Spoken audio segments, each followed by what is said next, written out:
Kahurangi Carter. Thank you, Mr. Speaker. I rise today with a heavy heart to address an issue that has long been ignored, long overdue, and continues to fail the very people who deserve the most justice, the survivors of abuse in state and faith-based care. On Friday, the 9th of May, the government made an announcement regarding the redress system for survivors of abuse in state care. They allocated $774 million in the budget 2025 for abuse and care redress claims, a sum that survivors had hoped would bring them justice and healing. Unfortunately, this announcement is another letdown and deeply disappointing for survivors. I've been listening to survivors all weekend. They say they are angry. They say they are sad and that they are strong. There's a class action that has been started around the government's announcement that shows survivors will continue to fight for justice. They shouldn't have to, but they will not stop. The government's response to the Royal Commission of Inquiry into Abuse and Care fails to address key recommendations. These recommendations were worked on for years by experts and survivors to ensure that the Crown is accountable for the abuse to children that occurred on its watch and to ensure that no children are ever abused in care again, something that happens every day in our country, every day. This government's key recommendations, including the creation of an independent survivor-led redress system, and continues to exclude faith-based institutions from the redress process. It's clear to everyone, except the government, that this is not what survivors were promised, nor is it what they deserve. The Prime Minister's words from his apology speech on November the 12th, 2024, he assured survivors that, quote, "It is our intention to have a new single redress system operating next year," end quote. The government's announcement is a continuation of the same broken system, one that failed survivors in the first place. There is no independent survivor-led redress system as promised.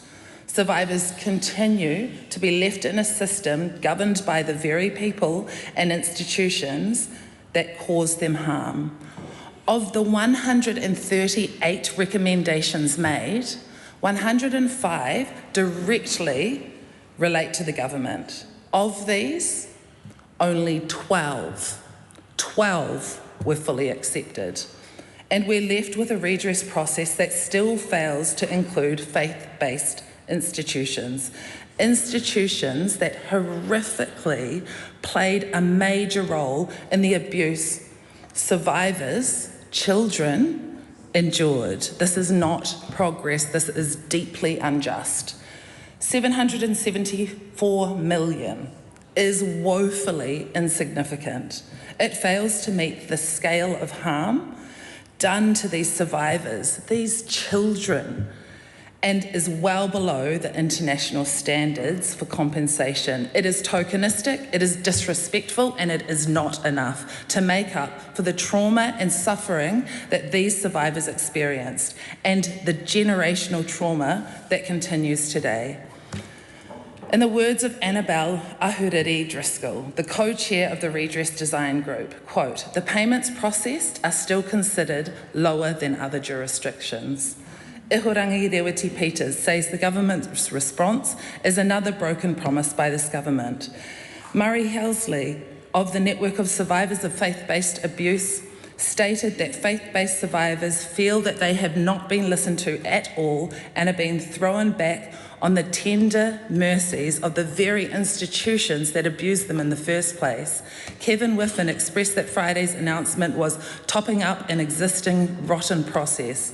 Carl Tody, spokesperson for NZCAST, New Zealand's largest survivor-led ropu, said, "We exist because the system that was supposed to protect us failed us, and it's still failing us." I call on the government to return to the table and listen to survivors, and I call on my fellow members of the House to stand with me today in ensuring that the government's response is not the final word on this matter. Call on the Honourable Karen Chhour. Thank you, Mr. Speaker. This is a very sensitive topic for many, and if we look at the timeline of the actual inquiry into the abuse in state care, it's quite horrific how long it's actually taken to get to this point for survivors of abuse in care. So if we look when this first began, when we started the inquiry in February 2018, it then took a few years for us to get to this stage where the redress report and recommendations were ready. And the previous government received that redress report and recommendations in December 2021. Then fast forward 2 years into 2024, the report was finally tabled in this House. So the time frame from when the report and recommendations were received in December 2021 to the time it was even tabled in Parliament was quite distressing for survivors in itself, because knowing that those recommendations were ready and knowing that the previous government had an inkling of what was required by survivors for 2 years before this report was even tabled.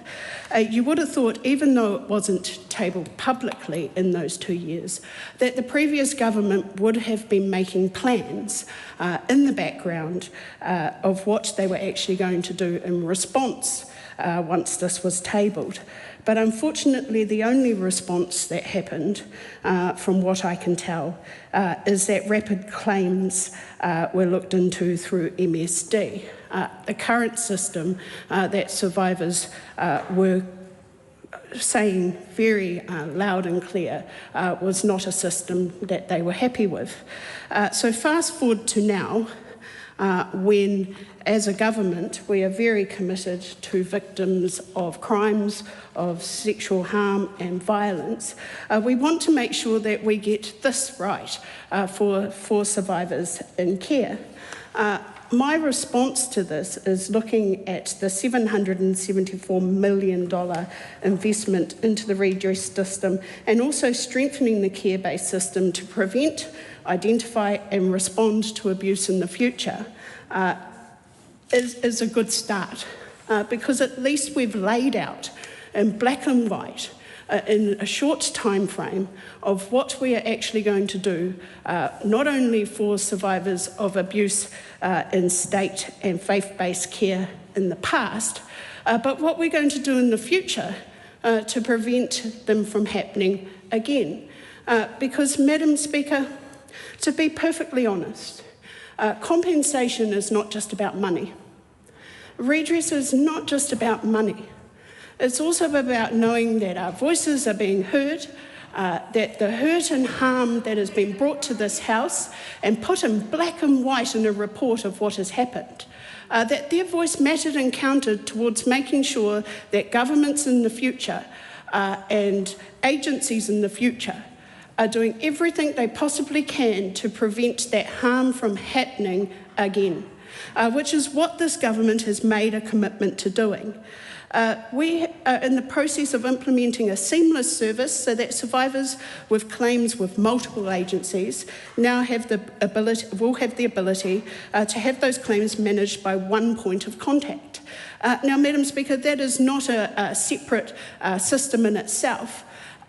But quite frankly, I would rather that all of that $774 million be invested into the survivors than building up a new system that may take years when these survivors have waited long enough to have their claims addressed.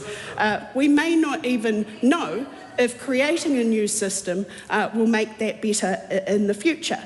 This is not saying that we can't do this in the future, but just making sure that we address this as quickly as possible, allow claimants to make their claims, allow claimants that have previously made claims to have top-ups as quickly as possible, so that we're not dragging them through what's next for more years to come. Because, Madam Speaker, that is actually worse than doing something right now. And we need to make sure that we are doing something now, that we are showing our commitment, and that moving forward we are committing to make sure that this kind of horror does not continue into the future. Thank you, Madam Speaker.